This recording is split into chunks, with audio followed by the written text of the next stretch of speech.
So good evening to all. In the next 15 minutes or so, we'll be getting a bit of a primer on why learning objectives are so important in the classroom and in a lesson plan. And I hope that by the end of this session, you will be able to write some smart objectives. I will be extremely pleased and happy if you would recognize on smart objectives, because those were the kind of the alarm bells that went in my head when I was looking at some of the objectives of the syllabus.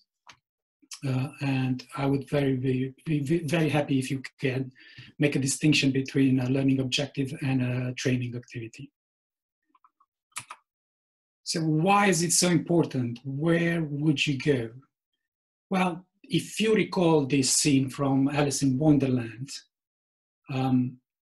Alice pretty much doesn't matter which way she goes, but she's asking for advice which way to go. So at that point, she learned that deciding on your destination is an essential step, and it is in training as well.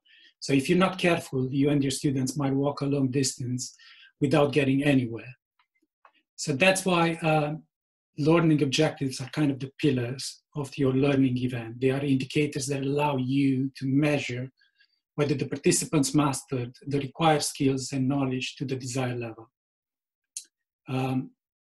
Many times since I've been involved with CodeYourFuture in the past 3 months, not for so long, but many times I've actually heard, why do you show us the learning objectives for each lesson if you don't connect them with the higher goals, or you don't put them in a bigger picture? So most importantly, learning objectives are an essential and inevitable step because they help participants better understand why they are here. They will tell them what they will be able to do by the end of that session. And most importantly also, they kind of identify the roadmap for the training. They give us a hint about the kind of learning of approaches and the materials we want to employ to achieve those. So learning objectives, they do answer kind of 3 questions, right? What do you want the learner to be able to do or achieve as a result of your training? What activities you will include in that training, and how will you and the learners evaluate success? So just keeping this in mind, because we're going to come back to, at least the first one, we're going to come back to it in a bit. Learning objectives need to be 2 things. They need to be smart and they need to be appropriate. And by appropriate, I mean for the intended skill level to be attained during the training or the class. We will be looking in this brief 10 minutes that we have left at how to write smart objectives, but we can have another chat maybe some other time about the appropriate part of it, and especially about the levels to which you should formulate this kind of a learning objectives. So smart objectives. Again, coming back to what I was saying earlier, I've often heard people asking us, or at least in the quizzes or in the feedback, why do we show them the learning objectives? Well, because in a very concrete way, we want to tell them what they will be able to do as a result of this class they are attending.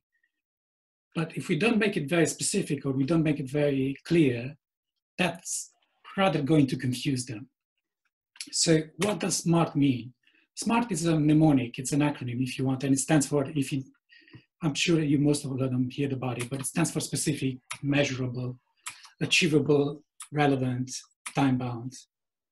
So what does it mean that an objective, a learning objective, is specific?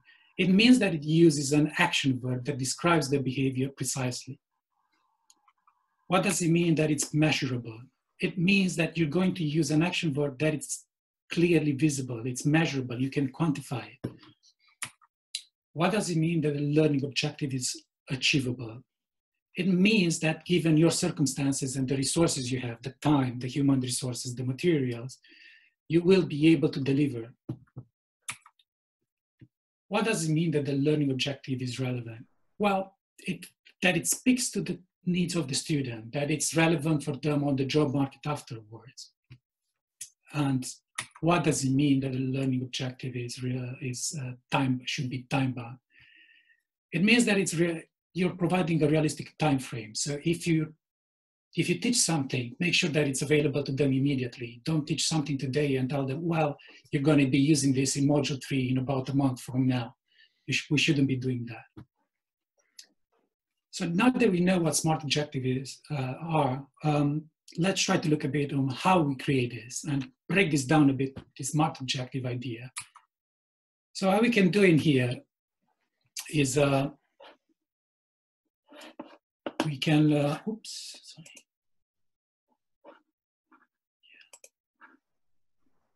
On here, we have an example of the objective. So we're saying that on an online quiz, you should be able to list the 3 types of JavaScript errors. So what did we do here? We included an observable, measurable performance, right?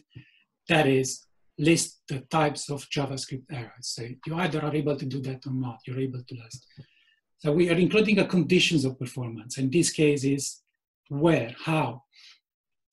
And basically we are specifying that it's on an online quiz.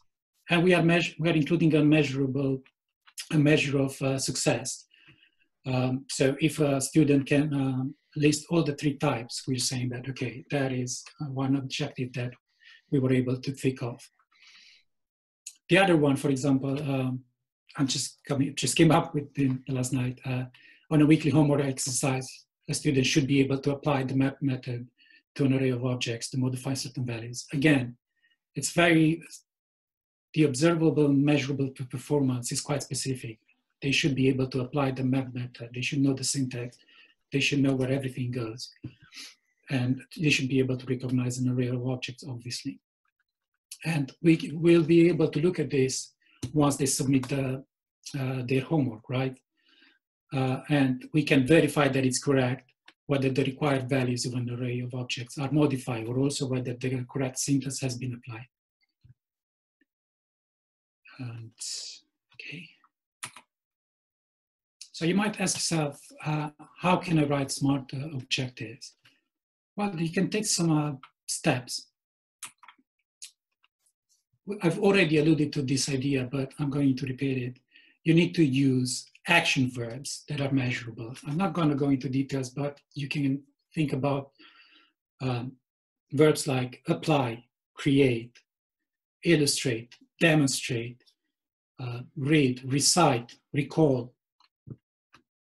There are tons of resources out there. So if you want to find out, and I can also share you some, just do a simple Google search about the verb tables for action verbs. You'll find a lot of them. You want only one measurable verb in each objective. Either a student can master that objective or they fail. If an objective has 2 verbs, let's say define and apply, what happens if a student can define but not apply? Are they demonstrating mastery? No, and it's probably just more confusing also for them. Going back to the previous slide, just make sure you state the conditions of the performance. Where will they apply this? Is it in a project? Is it in a homework? Is it in a breakout room exercise? Sorry.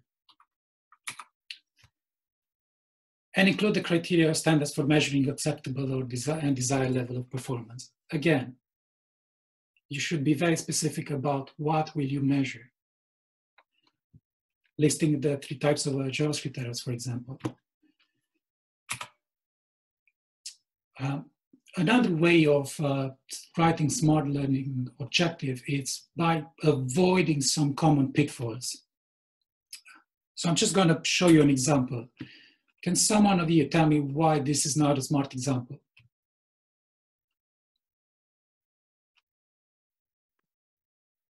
Is understanding measurable? That's one. That's excellent. Thank you. That is correct. Can you like see the other? Yeah. It's compound too, right? There's multiple things going on here. Absolutely, yeah. Absolutely. We are going to... it mentions should. I don't think that should be in leads to ambiguity. Absolutely. Also, so the word specific is not very specific.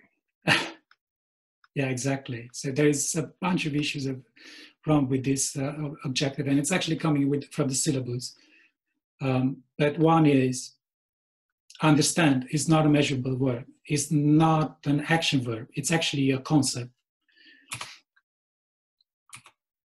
So you want to avoid unsmart verbs.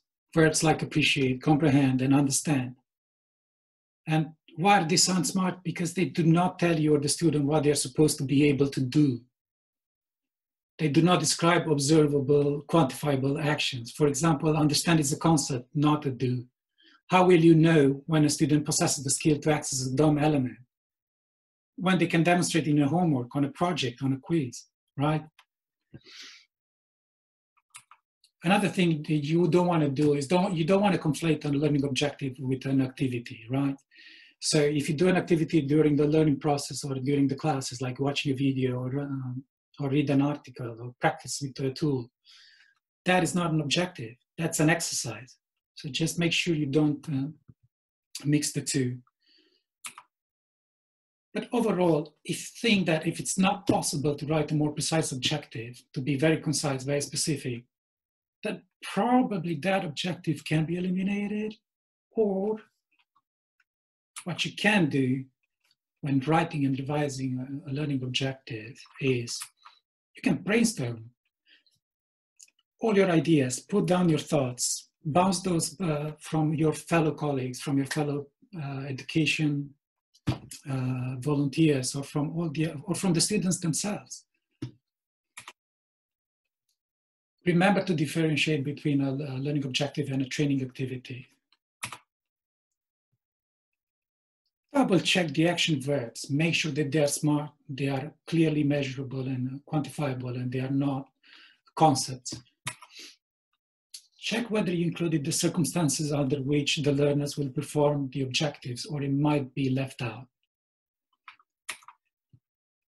Ask how well the learners must carry out the objectives. A condition is included for that or not? Is that condition necessary or not? But above all, if you still feel like Alice, just go back to brainstorming. And I think I will stop here because I'm not sure I'm doing on time, but that's pretty much what I wanted to cover in this 15 minutes. And I had an idea that maybe for a different time, we can do another 15 minutes on how we can write learning objectives for the learning level, for the appropriate level, for the appropriate skill level that we want them to perform at. And then we can also bring back a bit also the idea of smart objectives and how this can fit into all that. But that's pretty much what I wanted to cover for now. And I just hope this was useful. I'm happy to answer any questions now or at any point. Thank you so much, Alin. Yeah, there's one very good question from Daniel in the comments saying, so you said to not use the, or Daniel, if you would like to introduce it.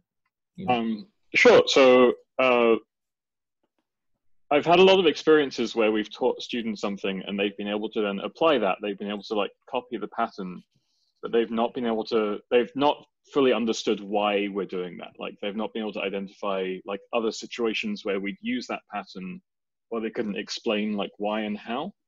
So I'm curious what techniques you have to kind of set learning objectives where actually what you do want to do is test that they have understood a concept beyond just being able to copy it.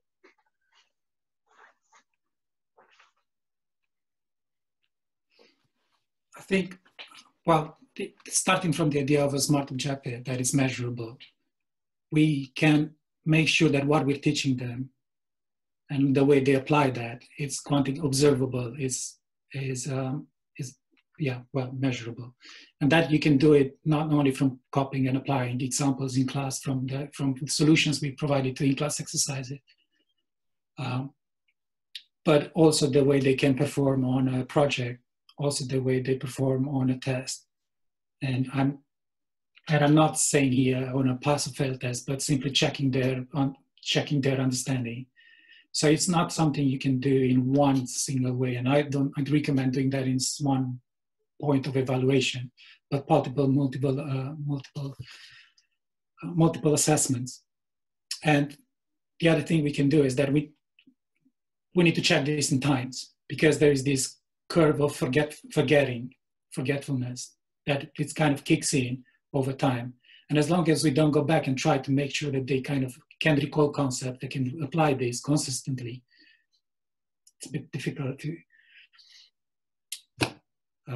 then you probably at the point where you say, yeah, this student is very good at just copy pasting or just, okay, but probably doesn't understand.